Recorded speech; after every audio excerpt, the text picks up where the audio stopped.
اسی لیے آقا فرماتے ہیں روزے دار کو دو خوشی ہے، ایک تو افطار کے وقت، دوسرا لقائے رحمان کے وقت، خدا کی زیارت کے وقت۔ صحابہ نے پوچھا آقا ہم اللہ کی زیارت کیسے کریں گے؟ آقا فرماتے جیسے تم آسمان پہ چاند دیکھتے ہو بلا تمثیل، اسی طرح تم خدا کی زیارت کیا کرو گے۔ اللہ کے رسول صلی اللہ علیہ وسلم نے فرمایا جیسے ماہ رمضان شریف میں نیکیوں کا درجہ بڑھ جاتا ہے، ویسے ماہ رمضان شریف میں گناہوں کا بھی معاملہ بڑھ جاتا ہے۔ یعنی اگر رمضان شریف میں تم ایک گناہ کرو گے تو اور دنوں کے اندر جو گناہ کرتے تھے اب اس گناہ سے زیادہ تمہیں عذاب دیا جائے گا، کیونکہ آپ نے ماہ رمضان کی حرمت کو پامال کیا ہے، آپ نے ماہ رمضان شریف کی عزت کو پامال کیا ہے۔ تو سوچو انسان کی لعنت پڑے، یہ حال ہے تو جس پہ فرشتوں کی وہ بھی ایک دو نہیں، پورے سال تک فرشتے لعنت کرتے ہیں۔ اور اللہ کے نبی صادق و مصدوق نبی نے فرمایا کہ اگر وہ اسی سال رمضان شریف آنے سے پہلے مر جائے تو اس کے پاس کوئی نیکی نہیں ہوگی جو اس کو جہنم کی آگ سے بچا سکے، اور اس کا ٹھکانہ تو جہنم ہی ہوگا۔ خدا کے لیے اپنے حال پہ رحم کرو، اپنے آپ کو جہنم کا ایندھن مت بناؤ۔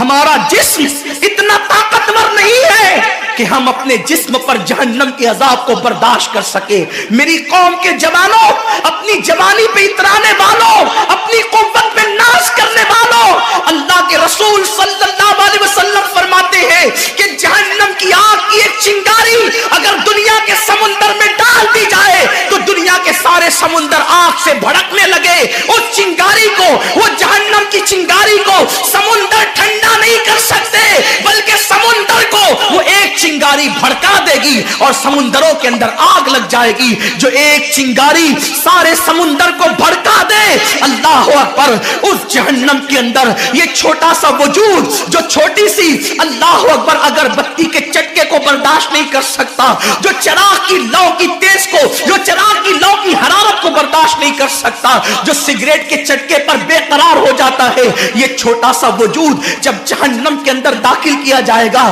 اس وقت اس وجود کا کیا ہوگا؟ میرے آقا مصطفیٰ جان رحمت فرماتے ہیں کہ جب پہاڑوں کو جہنم میں ڈالا جائے گا تو پہاڑ ایسے پگھلنے لگیں گے جیسے نمک کو پانی میں ڈالنے سے نمک پگھلنے لگتا ہے۔ میرے بھائیوں، خدا کے لیے اپنے حال پر رحم کرو، اپنے آپ کو جہنم کا ایندھن مت بناؤ۔ اللہ اکبر، تراویح کے وقت میں پیر پھیلا کر محلوں میں بیٹھنے والوں، روزوں کے وقت میں چھپ چھپا کر کھانے والوں، اللہ کی غیرت کو چیلنج مت کرو۔ اللہ کے حبیب نے فرما دیا کہ جو گناہ کبیرہ رمضان شریف میں کرے گا سال بھر فرشتوں کی لعنت ہوگی۔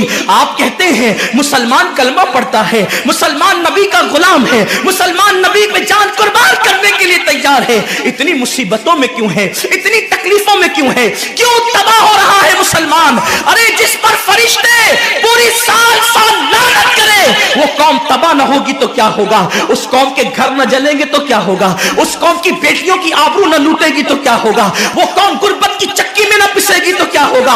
آؤ سچی توبہ کر لو، توبہ کے دروازے کھلے ہوئے ہیں، اپنے گناہوں کا احساس کر لو، نادم ہو کر قدرت کی بارگاہ میں پلٹ جاؤ۔ میرا رب فرماتا ہے فَفِرُّوا إِلَى اللَّهِ، کہاں جا رہے ہو؟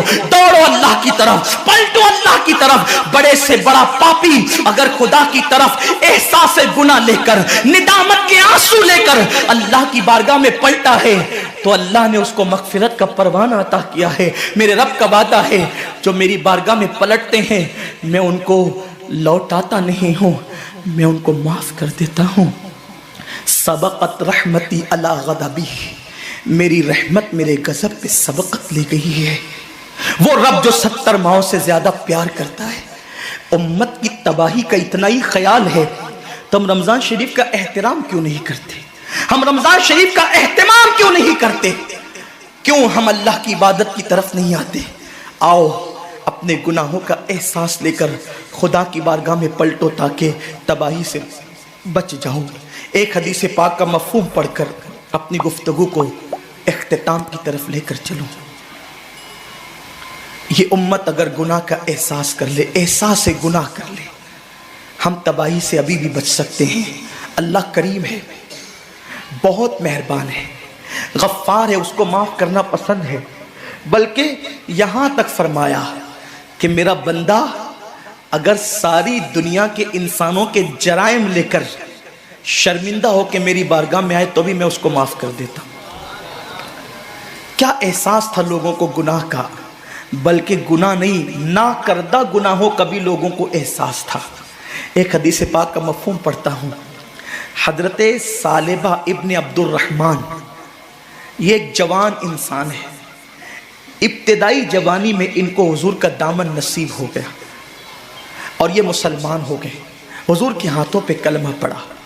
کیا نصیبے تھے ان کے جنہوں نے کلمہ دینے والے نبی کے ہاتھوں پہ کلمہ پڑا تھا، کیا نصیبے تھے ان کے جنہوں نے نماز لانے والے نبی کے پیچھے نمازیں پڑھی تھی، کیا نصیبے تھے ان کے جنہوں نے بشکل مصطفیٰ اللہ کے نور کو دیکھا تھا، کیا نصیبے تھے ان کے جن کی آنکھوں کو خدا بھی پیار سے دیکھتا تھا، کیا نصیبے تھے ان کے جن کا مٹھی بھر جو خیرات کرنا لوگوں کے احد پہاڑ سونا خیرات کرنے سے بھی زیادہ بہتر تھا، کیا نصیبے تھے ان کے جن کے گھوڑوں کی ٹاپوں سے لگنے والی دھول کی قسم قرآن نے یاد فرمائی ہے، کیا نصیبے تھے ان کے جس طرح جنت کا ہونا یقینی قرار دیا گیا ہے ان صحابہ کا جنتی ہونا یقینی قرار دیا گیا، کیا نصیبے تھے ان کے جن کی اقتداء کو نجات کا ذریعہ قرار دیا گیا، کیا نصیبے تھے ان کے جن کو دیکھنا جہنم سے نجات کا ذریعہ قرار دیا گیا، کیا نصیبے تھے ان کے جن کی صحبت اللہ اکبر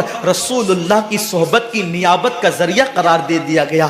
اللہ اللہ کیا نصیب والے تھے، لیکن حضور کی تربیت نے ان کو کس قدر عظیم معتبر اور محترم بنا دیا تھا۔ ثعلبہ ابن عبد الرحمن جوانی کی ابتدا میں مسلمان ہوئے، شوق یہ تھا زیادہ تر وقت میں نے اللہ کے نبی صلی اللہ علیہ وآلہ وسلم کی چوکھٹ پہ گزارنا ہے۔ کریم آقا سے بندہ پرور غریب پرور آقا سے عرض کی، آقا جوانی کی ابتدا ہے، میں یہ چاہتا ہوں کہ زیادہ تر وقت آپ کی صحبت میں گزاروں۔ میرے نبی نے کسی کو نہ نہیں کہا، میرے کریم آقا نے فرمایا ثعلبہ تجھے اجازت ہے۔ اور پھر ثعلبہ جب حضور کی چوکھٹ پہ رات و دن رہنے لگے تو آقا نے ان کی ڈیوٹی مقرر کر دی، اگر کسی کو بلانا ہوتا سرکار ان کو بھیج کر کے بلاتے، کوئی سودا سلف لانا ہوتا حضور ان کو لانے کے لیے بھیج دیتے، کوئی اعلان کرنا ہوتا ان کو کبھی کبھی منادی بنا دیا جاتا۔ ثعلبہ ابن عبد الرحمن کو ایک مرتبہ میرے کریم آقا صلی اللہ علیہ وآلہ وسلم نے ایک صحابی کے گھر پہ بھیجا۔